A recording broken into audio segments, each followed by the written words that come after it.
सुनिएगा गौर से, ये वाकया हमारे और आपके दिलों को झंझोड़ देगा।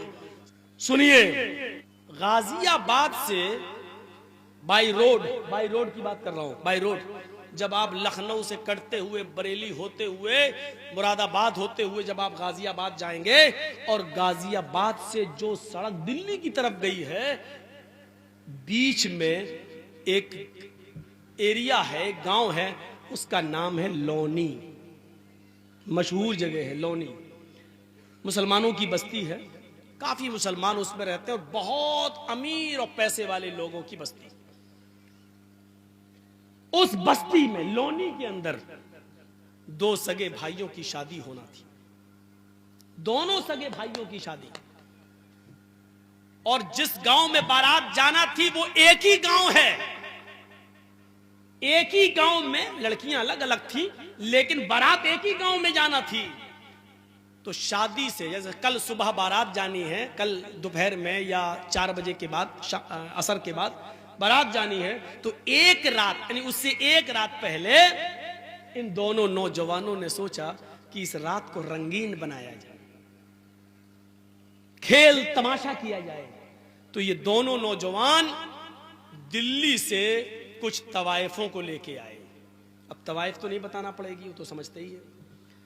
तवाइफों को लेके आए और वो तवाइफ गाड़ियों से लाई गई, यानी इस आदमी ने अपनी गाड़ी से बुलवाई, पैसे वाले लोग थे। ईशा की नमाज, अजान के बाद, नमाज के बाद दौर चलता है शराब का, दौर चलता है नाच और गाने का।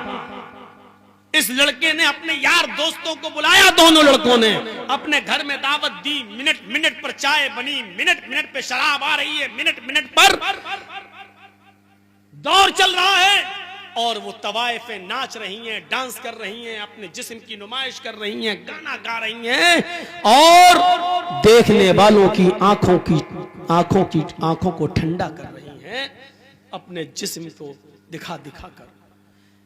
ये नाचो गाना इतनी देर चलता है, इतनी देर चलता है कि टाइम का पता नहीं चलता। वहां फजर की अजान की आवाज आने लगती है। इन दोनों लड़कों के घर से लगी हुई मुश्किल से 300-400 कदम की दूरी पर मस्जिद है। उस मस्जिद से मुअज्जिन ने अजान देना शुरू कर दिया, अल्लाहु अकबर, अल्लाहु अकबर। ये फजर की नमाज का वक्त है। ये वो वक्त है कि चिड़ियां भी अपने घोंसलों में उस वक्त बेदार हो जाती हैं और चहचहा कर ची ची बोलते हुए अपने रब की तस्बीह बयान करती हैं। युसब्बिहु लिल्लाहि मा फिस समावाति व मा फिल अर्ज़। सुबह के दरख्तों के पत्तों की से चलने वाली हवा भी अल्लाह की तस्बीह बयान करती है।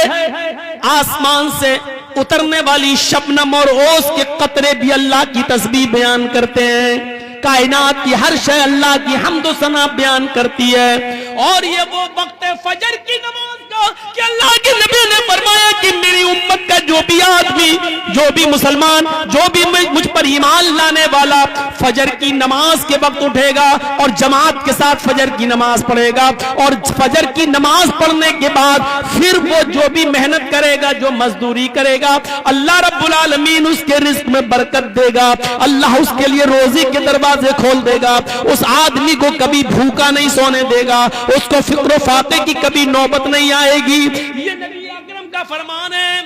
ये तवाइफें जो नाच रही थी, जो डांस कर रही थी, आजान की आवाज सुनती है, आजान की आवाज सुनती है, अल्लाहु अकबर, अल्लाहु अकबर। ये आजान की आवाज उन तवाइफों के कानों में जाती है तो आजान के एहतराम में इन तवाइफों ने गाना बंद कर दिया और नाचना मौकूफ कर दिया, नाचना बंद कर दिया और गाना बंद कर दिया।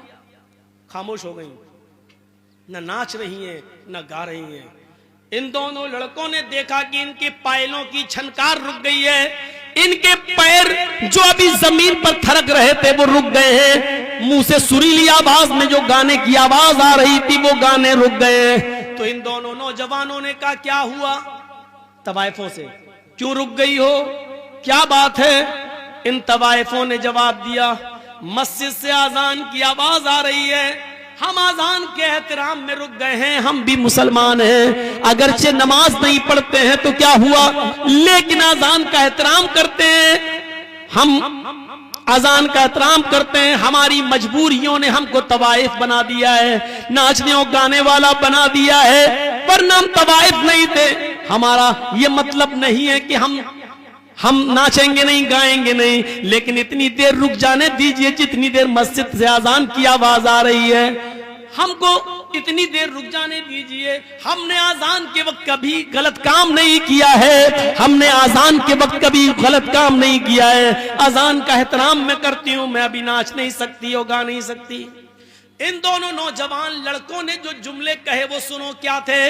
इन दोनों नौजवान लड़कों ने जवाब दिया, सुनो सुनो गाने सुनने वालों, सुनो टीवियां देखने वालों, सुनो मोबाइलों में 1 GB और 2 GB मिलती है तो पूरी फिल्मों में और ड्रामे देखने वालों।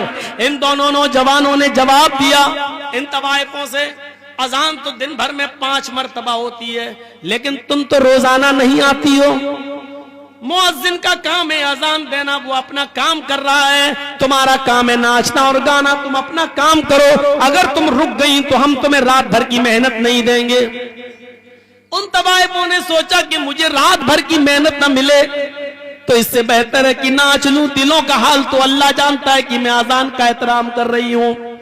वो औरतें, वो तवाइफें फिर नाचने लगी, अजान की आवाज आ रही है, उनका दिल गवारा नहीं कर रहा है नाचना, लेकिन इन दोनों भाइयों ने कहा मुअज्जिन अपना काम करता है, तुम अपना काम करो, अगर नहीं करोगी तो हम तुम्हें मेहनत नहीं देंगे, हम जो सौदा हुआ है वो तुम्हें रकम नहीं देंगे। उन तवाइफों ने दोबारा नाचना और गाना शुरू कर दिया।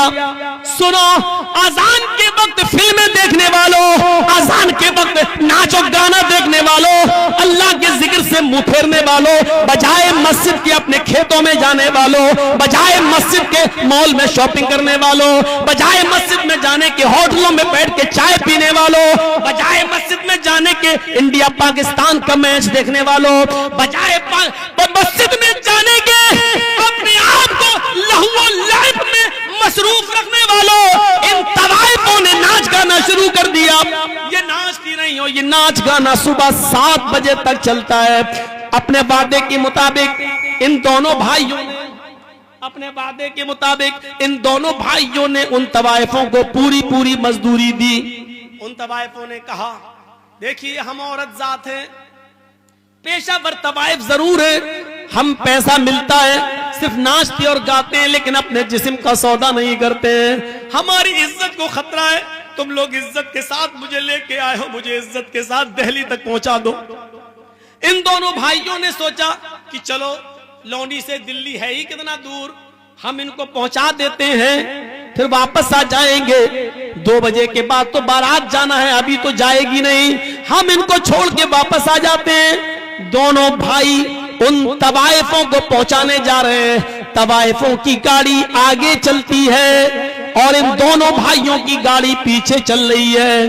तवाइफों की गाड़ी आगे चलती है। तवाइफों का जो ड्राइवर था वो थोड़ा होशियार था, इसलिए उसने बहुत होशियारी के साथ गाड़ी को मोड़ मार कर निकाल लिया, लेकिन सामने से आने वाले ट्रक ने इन दोनों भाइयों की गाड़ी में ऐसी टक्कर मारी कि इन दोनों भाई की गाड़ी कई हिचकोले खाने के बाद काफी दूर गिरती है, एक खेत में गिरती है।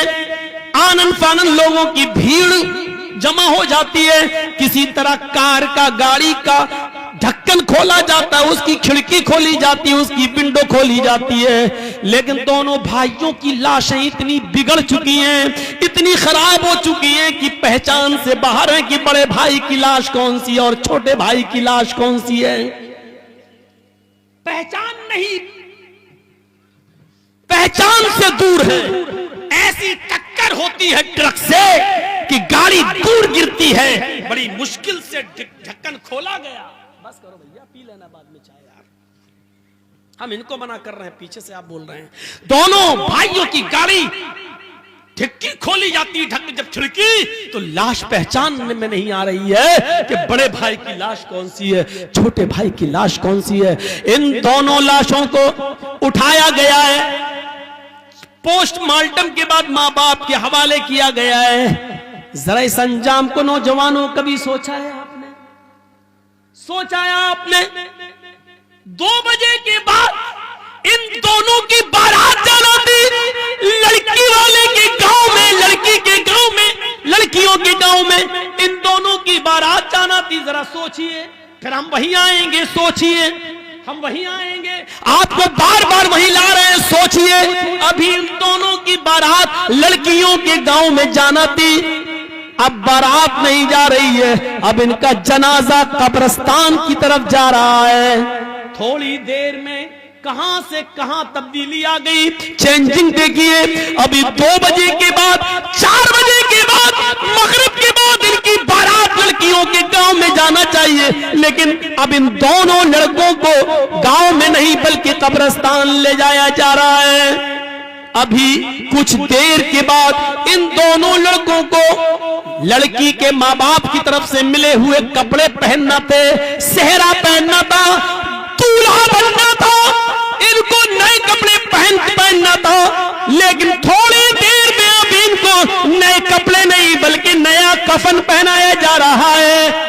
तसव्वुर कीजिए, फिर कहता हूं सोचिए, अभी इनको कपड़े पहनना थे नए, लड़की के माँ बाप की तरफ से मिले हुए कपड़े पहनना थे, लेकिन अब बाप की तरफ से इनको कफन पहनाया जा रहा है। मेरे भाइयों जरा सोचिए, अभी थोड़ी देर के बाद इनको शादी के मंडप पे बैठना था, वही मौलवी है जो अभी थोड़ी देर के बाद इन दोनों का खुतबा निकाह पढ़ाना था उसको। या अय्युहल्लज़ीना आमनू तक़ुल्लाह हक़्क़ तुक़ातिह या अय्युहन्नासु तक़ू रब्बकुम या अय्युहन्नासु तक़ू, ये तब दुआएं पढ़ना थी उसको, अभी खुतबा निकाह में ये आयतें उसको पढ़ना थी, लेकिन अब वही मौलवी खुतबा निकाह के बजाय अल्लाहुम्मा अग़फ़िर लिहय्यिना व मय्यतिना व शाहिदिना व गाइबिना व सगीरिना व कबीरिना पढ़ रहा है। आपने सोचा है, आपने कभी गौर किया है, ये है अल्लाह के जिक्र से एराज करने का अंजाम। वमन अरज़ अन ज़िक्री फ़इन्न लहू मईशतन ज़ंका। कितनी खामोशी के साथ सुन रहे हैं अभी आप, ऐसा लग रहा है जैसे सरों पे कौवे बैठे हों। मौलाना साहब बात तो बड़ी अच्छी कर रहे हैं, लेकिन अभी देखिएगा। क्या बेटा अभी अक्ल में नहीं आई तुम्हारे?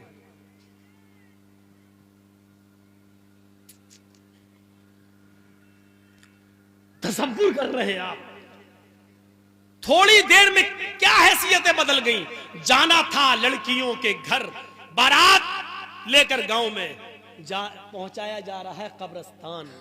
पहनना थे लड़की के माँ बाप की तरफ से मिले हुए कपड़े, पहनाया जा रहा है कफन।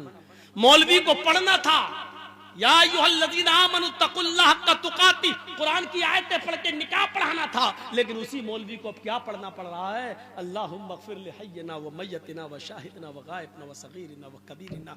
थोड़ी देर में हैसियतें बदल गई। अंजाम सोचो, जिसने उन तवाइफों को अजान के वक्त भी नचवाया हो, इन दोनों नौजवान लड़कों का अंजाम क्या हुआ। और फिर ये तो दुनियावी अंजाम है, कब्र के अंदर ये अपने अंजाम को क्या भुगत रहे होंगे, ये तो अल्लाह ही बेहतर जाने। और जहन्नम के अंदर अपने अंजाम को क्या भुगतेंगे मेरे भाइयों, ये तो अल्लाह ही बेहतर जाने। हम तो मुसलमान होने के नाते से सिर्फ दुआए मग़फ़िरत ही कर सकते हैं, अल्लाह इनके गुनाहों को माफ़ फरमा दे। मेरे भाइयों ये दुआ हर मुसलमान का हक है करने का, लेकिन माफ करना न करना ये तो अर्श वाला जानता है कि उसको माफ करना चाहिए कि नहीं करना चाहिए। जरा तसव्वुर करो कि क्या ये आदमी गुनाह की माफी के लायक है जो तवाइफों से ये कह रहा हो कि अजान तो 5 वक्त होती है, तुम रोजाना थोड़ी आती हो, अजान तो फिर भी हो जाएगी, तुम बार बार थोड़ी आओगी, मुअज्जिन अपना काम कर रहा है, तुम अपना काम करो। जरा तसव्वुर करो, क्या ऐसा शख्स अल्लाह की अदालत में गुनाह की तौबा के लायक है? क्या अल्लाह ऐसे शख्स को माफ कर सकता है? तसव्वुर करिए, हम ये नहीं कह रहे माफ करना न करना उसके इख्तियार में है, लेकिन तसव्वुर करो कि गुनाह कितना बड़ा। वमन अअरज़ अन ज़िक्री फ़इन्न लहू मईशतन ज़ंका।